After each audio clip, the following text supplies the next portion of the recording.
திராவிட இஸ்லாமிய கழகம் சார்பில் 50 சட்டமன்ற தொகுதியில் போட்டியிட முடிவு. சென்னை திராவிட இஸ்லாமிய கழகம் தலைமை அலுவலகத்தில் 2026 சட்டமன்ற தேர்தலில் போட்டியிட விருப்ப மனு மற்றும் நேர்காணல் நிகழ்ச்சி நடைபெற்றது. பின்னர் செய்தியாளர்களிடம் பேசிய தலைவர் அபுகிதர் மற்றும் பொதுச் செயலாளர் அசாருதீன், சாதி மத இனங்களை கடந்து தோற்றுவிக்கப்பட்ட கட்சி திராவிட இஸ்லாமிய கழகம் என்றும், வரக்கூடிய 2026 தேர்தலில் எங்களின் பிரதான கோரிக்கைகளை பூர்த்தி செய்யக்கூடிய கட்சியுடன் மட்டும்தான் எங்கள் கூட்டணி அமையும் என்றும், அதற்காக பேச்சுவார்த்தை நடந்து ஒரு தொகுதி 2 தொகுதிக்காக அறிவாலயத்தில் காத்து கிடக்கும் அவல நிலை உள்ளது. எங்கள் கட்சி அப்படி இருக்க விருப்பமில்லை.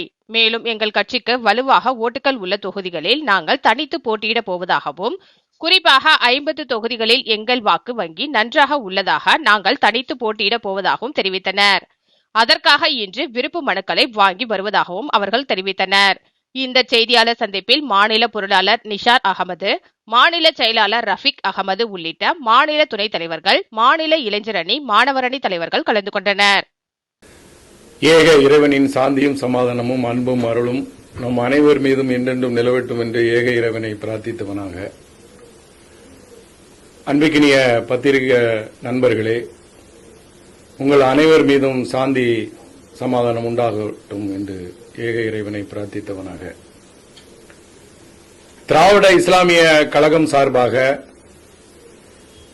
வருகிற சட்டமன்ற தேர்தலில் தனித்து போட்டியிடலாம் என்ற ஒரு முடிவு எடுத்து, எங்களுடைய நிர்வாக குழுவில் முடிவு எடுத்து இன்று பத்திரிகைகளுக்கு செய்தியாக தருகிறோம்.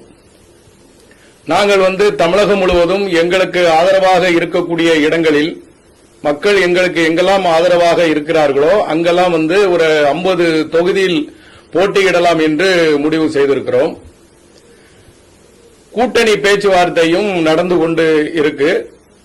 கூடிய விரைவில் அந்த கூட்டணி பேச்சுவார்த்தை, அதாவது எந்த கட்சி என்று நாங்கள் அதை பேச்சுவார்த்தை பேசும்போது அதை மீடியாவுக்கு இதை தெரியப்படுத்துவோம், மக்களுக்கும் தெரியப்படுத்துவோம். பேச்சுவார்த்தை நடந்து கொண்டிருக்கு. ஆனா அவர்கள் இன்னும் அந்த பேச்சுவார்த்தை இன்னும் நடைபெறவில்லை.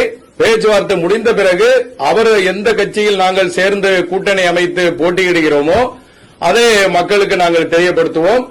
இல்லை என்றால், கூட்டணி இல்லை என்றால், பேச்சுவார்த்தை நடக்கவில்லை என்றால், நாங்கள் தமிழகத்தில் அந்த தொகுதியெல்லாம் இன்னைக்கு விருப்ப மனு வாங்கக்கூடிய நிகழ்ச்சி தான் இன்று எங்களுடைய மண்ணடியில தம்புச்செட்டி தெருவில் இருக்கக்கூடிய எங்க அலுவலகத்தில் இன்னைக்கு விருப்ப மனு வாங்கியிருக்கிறோம். யாரெல்லாம் தேர்தலில் போட்டியிடுகிறார்களோ அவர்களிடம் விருப்ப மனு வாங்கியிருக்கிறோம். கூடிய விரைவில் இந்த 50 தொகுதியில என்னென்ன யார் யாரு நிக்கிறாங்க அப்படின்னு சொல்லி வேட்பாளர்களை நாங்கள் நேர்காணல் முடிந்த பிறகு அதை அறிவிப்போம்.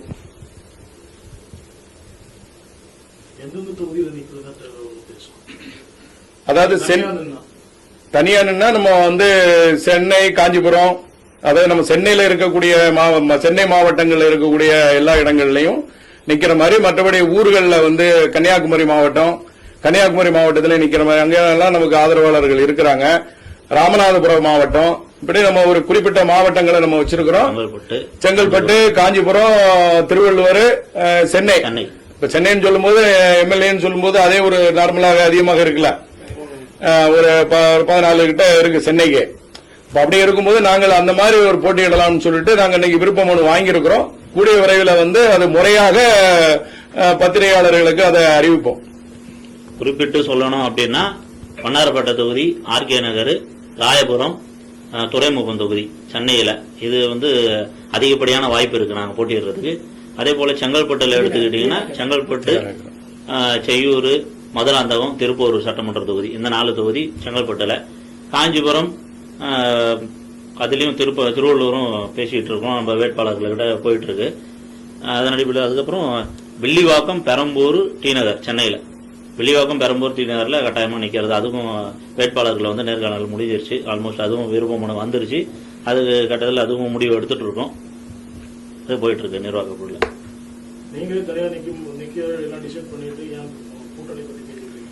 கூட்டணி பேச்சுன்றது ஆல்ரெடி போயிட்டு இருக்கு, பரிசீலனையில போயிட்டு இருக்கு. ஒரு சில பிரதான கட்சிகளோட நாங்கள் கூட்டணி பேசிட்டு இருக்கோம். இன்னும் எங்களுடைய கோரிக்கைகள் சரியான முறையில அவங்க கிட்ட ஒன்னும் விவாதம் பண்ணி முடிக்கல. கோரிக்கைகள் நம்ம வந்து கூட்டணியில இணைஞ்சோம்னா என்னென்ன எங்களுக்கு தேவைகள் இருக்கிறது, எங்களுக்கு என்ன மாதிரியான உறுதிமொழி அவங்க கொடுப்பாங்க, இதெல்லாம் நாங்க பேசி ஒரு கோரிக்கைகள் நாங்க கொடுத்துருக்கோம். ஒரு எங்களுடைய கோரிக்கை அம்சங்களை நாங்க ஒரு பட்டியலிட்டு அவங்ககிட்ட ஒப்படைச்சிருக்கோம். இதன் அடிப்படையில் அந்த கோரிக்கைகள் எல்லாம் அவங்க ஏத்துக்கிட்டாங்கன்னா அதன் பிறகு நாங்க கூட்டணியை பத்தி முடிவு பண்ணுவோம்.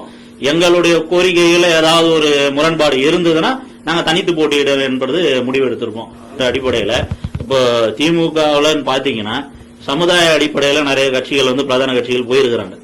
இப்போ இந்திய யூனியன் முஸ்லீம் லீக்காக எடுத்துக்கிட்டோம், தமிழ்நாடு முஸ்லீம் முன்னேற்ற கழகத்துடைய மஜக, மமக, அதன் பிறகு SDPI.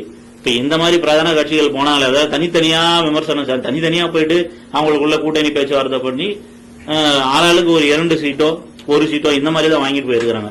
ஒரு சமுதாயம்ன்றது ஒரு ஒற்றுமையோட இணைஞ்சு அவங்களுக்கான பிரதிநிதித்துவத்தை இன்ன வரைக்கும் அவங்க எட்டப்படலை. சோ அந்த ஒரு நோக்கத்தோட நாங்க வெறும் இஸ்லாமிய சமுதாயத்துக்கு மட்டும் இல்லாம எங்க தாழ்த்தப்பட்ட சமூகத்துக்கும் பிற்படுத்தப்பட்ட சமூகத்துக்கும் எல்லாத்துக்குமே சேர்த்து எங்களோட பிரதிநிதித்துவம் அதிகப்படுத்தணும்ன்ற ஒரே நோக்கம் தான் எங்களுக்கு. பிரதிநிதித்துவம் எண்ணிக்கை அதிகப்படுத்தும், அப்பதான் நம்மளுடைய எல்லா விதமான பிரச்சனைகளும் தீர்வு காண முடியும். அதனால பிரதிநிதித்துவத்தை எங்க அதிகப்படுத்த முடியும் அந்த நோக்கத்தோட நாங்க போயிட்டு இருக்கோம். பிரதான கோரிக்கைனா எங்களோட பிரதிநிதித்துவம் அதிகமா வேணும். சமுதாயம் என்ற போர்வையில போயிட்டு 1 சீட்டோ 2 சீட்டோ வாங்குறதுக்கு நாங்க தயாரா இல்ல. எங்களுக்கு நாங்க அதன் அடிப்படையில தான் தனித்து நீக்கிறதே பாத்தீங்கன்னா 50ல இருந்து 75 தொகுதி வரைக்கும் நாங்க முன்னெடுத்து இருக்கோம். அதற்குடான வேலைப்பாடுகளும் போயிட்டு இருக்குது. எப்படி நீங்க பாத்தீங்க அப்படின்னு சொன்னா பேரறிஞர் அண்ணா இருக்கும்போதும் எம்ஜிஆர் இருக்கும்போது நீங்க வந்து பாத்தீங்க அப்படின்னு சொன்னா தமிழ்நாட்டில் வந்து இஸ்லாமியர்களுக்குன்னு ஒரு பிரதித்துவம் இருந்துச்சு. இஸ்லாமியர்களுக்குன்னு ஒரு பிரதித்துவம் ஒரு 14 சீட்டு 15 சீட்டு கொடுக்கற மாதிரி இருந்துச்சு. அது வந்து கட்டெரும்பு தேயற மாதிரி தேஞ்சு இன்னைக்கு 1க்கும் 2க்கும் போய் அடி போடுற மாதிரி ஒரு சூழ்நிலைக்கு ஆயிட்டா இல்லையா? எம்ஜிஆர் இருக்கிற காலம் வரை இருந்துச்சா இல்லையா? அதுக்கு பிறகு அம்மையார் புரட்சி தலைவர் அம்மையார் வந்த பிறகுதான் இந்த சூழ்நிலைகள்லாம் மாறி எல்லாமே கட்சிகள் பல உடைஞ்சு பிரிஞ்சு போன பிறகுதான் 2 சீட்டுக்கும் 1 சீட்டுக்கும் போய் வந்து அறிவாலயத்துல போய் காத்து கிடக்கக்கூடிய சூழ்நிலைக்கு தள்ளப்படுறாங்களா இல்லையா? அறிவாலயத்துல போய் நின்றுகிட்டு SDPI எவ்வளவு பெரிய கட்சி. இன்னைக்கு தமிழ்நாட்டில் நீங்க பாத்தீங்கன்னா SDPI வந்து நல்ல ஒரு வலுவான கட்சி. அதுல வந்து எல்லா மதத்துக்காரங்களும் அதுலயும் இருக்கிறாங்க. ஆனா அப்படியாப்பட்ட ஒரு கட்சிக்கு 1 சீட்டுக்கு 2 சீட்டுக்கும் போய் இவ்வளவு காத்து நின்று வாங்கக்கூடியதும் அதுவும் திமுகல நின்று போட்டி கூடிய சூழ்நிலைக்கு போகுது அப்படின்னு சொன்னா பத்திரிகையை திறந்தா எல்லாரும் என்கிட்டே கேக்குறாங்க, எங்க உங்க மஜக போட்டியிடலையா, தமுமுக போட்டியிடலையா, இவங்க போட்டியிடலையா, முஸ்லீம் SDPI போட்டியிடலையான்னு கேக்குறாங்க. அப்ப கேட்கும்போது அங்க மொத்தமாக 175 சொல்லி பத்திரிகையில வந்திருக்கு. திமுக 175 நிக்கிறாங்கன்னு வந்திருக்கு. விடுதலை சிறுத்தை இவ்வளவு வந்திருக்கு.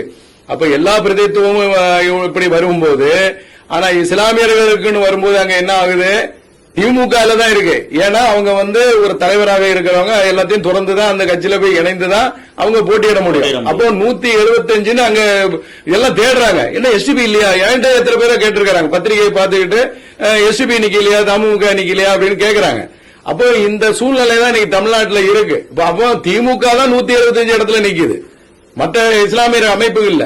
எங்களுடைய அமைப்பை பொறுத்தவரை நீங்க பாத்தீங்க அப்படின்னா இது ஒன்றே குலம் ஒருவனே தேவன், அனைத்து மக்களும் ஒருதாய் பிள்ளைகள் என்ற ஒரு நோக்கத்துல தான் நாங்க இந்த அரசியல் கட்டமைப்பை எடுத்துட்டு போறோம். அப்ப நாங்க வந்து எப்படி நாங்க கொண்டு போறோம் அப்படின்னு சொன்னா இந்த சிறுபான்மை என்பதை ஒழிக்க வேண்டும் சொல்லிதான் இந்த அமைப்பை நாங்க உருவாக்கி இருக்கிறோம். நீங்க நல்லா என்ன பண்ணா நாங்க இஸ்லாமிய அமைப்பு மாதிரி நீங்க நினைச்சுக்க கூடாது. அப்ப நீங்களும் எப்படிப்பா அப்படின்லாம் நீங்க கேட்க கூடாது. என்ன அப்படின்னு சொன்னா எல்லாத்தையும் கடந்து இஸ்லாமியர்கள் மட்டும் இல்லாமல் எங்களுடைய அமைப்பு எப்படின்னா திராவிடர்கள், நாம எல்லோரும் திராவிடர்கள், ஒருதாய் பிள்ளைகள், நாம எல்லாம் ஒன்றே குலம் ஒருவனே தேவன் என்ற ஒரு அடிப்படை சித்தாந்தத்துல தான் இந்த அமைப்பை நாங்க உருவாக்கி இருக்கிறோம். தவிர இப்ப எங்களுடைய விருப்ப மனு கொடுத்தவங்க இந்து சகோதரர்கள் இருக்கிறாங்க. இப்ப இஸ்லாமியர்கள் இப்ப நாங்க அதுக்குதான் நாங்க திராவிடத்தை முன்னாடி வச்சுட்டோம், இஸ்லாம 2வது உணர்ந்திருக்கிறோம். நாம எல்லாரும் மொழியால் ஜாதியால் எந்த வேறுபாடும் இல்லாமல் நாம் எல்லோரும் ஒற்றுமையாக இருக்க வேண்டும் சொல்லிதான் இந்த அமைப்பை நம்ம உருவாக்கி இருக்கோம். தவிர இது இஸ்லாமியர்கள் சிறுபான்மை என்று சொல்லுவதே தப்பு. இஸ்லாமியர்கள் என்பது அது மத சிறுபான்மை தான் தவிர, ஆனா நாம எல்லாம் பெரும்பான்மை தான் நாங்க எங்களுடைய முழக்கத்தை நாங்க எடுத்துட்டு நாங்க போறோம். கண்டிப்பாக அடுத்த எலெக்ஷன்ல பிரதான பெரிய கட்சிகள் எல்லாம் எங்களை வந்து கூட்டு வைக்கிற அளவுல தான் நாங்க ஒரு வளர்ந்து வரக்கூடிய கட்சி தான். எல்லாம் கிண்டலும் கேள்வியும் பண்ணுவாங்க, ஏன்னா இவங்க போய் என்ன பண்ண போறாங்க அப்படின்னு. இப்ப நாங்க ஒரு விதையை போட்டிருக்கிறோம். இந்த விதை கண்டிப்பாக தமிழகம் முழுவதும் பட்டி தொட்டியெல்லாம் இது முளையும். ஒரு காலத்துல இருந்து இப்ப நீங்க வந்திருக்கீங்க மீடியா துறையில இருந்து வந்திருக்கீங்க அப்படின்னு சொன்னா ஒரு காலத்துல இது ஒரு பிரமாண்டமான, ஏன்னா நாங்க ஆரம்பிக்கும் போது 2 பேர் 3 பேர் தான் இருந்தாங்க. இன்னைக்கு பாத்தீங்க அப்படின்னா இன்னைக்கு உறுப்பினர் படிவம் பாருங்களேன், உறுப்பினர் படிவமே அவ்வளவு இன்னைக்கே வந்திருக்கு. அவ்வளவு அந்த பெண்கள் எல்லாம் வந்து உறுப்பினர் படிவம் இருந்துச்சு. புரியுதா உங்களுக்கு? எங்க பாருங்க எவ்வளவு வந்திருக்கு பாருங்க. புரியுதா உங்களுக்கு? உறுப்பினர் நான் இன்னைக்கு வந்து இதை நான் சொல்றேன், இன்னைக்கு எழுதி வந்து கொடுத்துட்டு வந்த எல்லாம் பெண்கள் தான். அப்ப இவ்வளவு பேர் வந்து இதுல ஏன் சேர்றாங்க? எங்களுடைய கோட்பாடு என்னன்னா, நம்ம ஜாதியால் பிரியக்கூடாது, மதத்தால் பிரியக்கூடாது, இனத்தால் எந்த வகையிலும் நம்ம பிரியக்கூடாது, மொழியால் பிரியக்கூடாது. நாம் எல்லாம் ஒரு தாய் பிள்ளைகள் என்ற ஒரு முழக்கத்தை எடுத்துக்கிட்டு தான் நாங்க போறோம். அதுல ஒரு வெற்றியாக இன்னைக்கு வந்து நீங்க உங்க கண்டுபிடிக்க பாருங்க, ஓட்டு ஐடியோட எல்லாமே கொடுத்திருக்காங்க இன்னைக்கு. புரியுதா உங்களுக்கு? அப்ப இது ஒரு வளர்ந்து வரக்கூடிய ஒரு அமைப்பாக இருக்கு. இப்ப எல்லாரும் கேள்விக்கின்றதாகமோ இவங்க என்னடா ஒரு நேர்காணல் போடுறாங்களா, அப்படி போடுறாங்க இப்படி போடுறாங்கன்னு சொல்லி எல்லாம் பாக்குறாங்க. ஆனா இன்னைக்கு உறுப்பினர் படிவமே இந்த பெண்கள் இதுல இருக்கிறது பாதி இந்து மக்கள் தான், என் தொப்புள்கொடி உறவு தான், என் சகோதரி தான், அவ்வளவு பெண்கள். புரியுதா உங்களுக்கு? 20 லேட்டர் இன்னைக்கே இருக்கு உங்க கண்ணு எதிர நான் இன்னைக்கு காட்டுறோம். புரியுதா அவங்க? இன்னைக்கு அது உறுப்பினர் படிவம் இன்னைக்கு அவங்களுக்கு நம்ம ஆன்லைன்ல நம்ம பதிவு பண்ணிட்டு இருக்கிறோம். அப்ப இந்த அளவுல ஒரு வளர்ந்து வர அமைப்பு, ஒரு கட்சியாக வந்து நாங்கள் வந்து எல்லா மதங்களையும் உள்ளடக்கிய ஒரு நிலையை நாங்க கொண்டு போறோம். கண்டிப்பாக இப்ப அடுத்த சட்டசபை எலெக்ஷன்ல வந்து நாங்க ஒரு பிரதானமான ஒரு கட்சியாக தமிழ்நாட்டில் விளங்குவோம். திராவிட இஸ்லாமிய கழகத்தில் மாநில தலைவர் எம் அபூகிதர், எம் அசாருதீன் மாநில பொதுச் செயலாளர், திராவிட மாநில நிசார் அஹமது மாநில பொருளாளர்.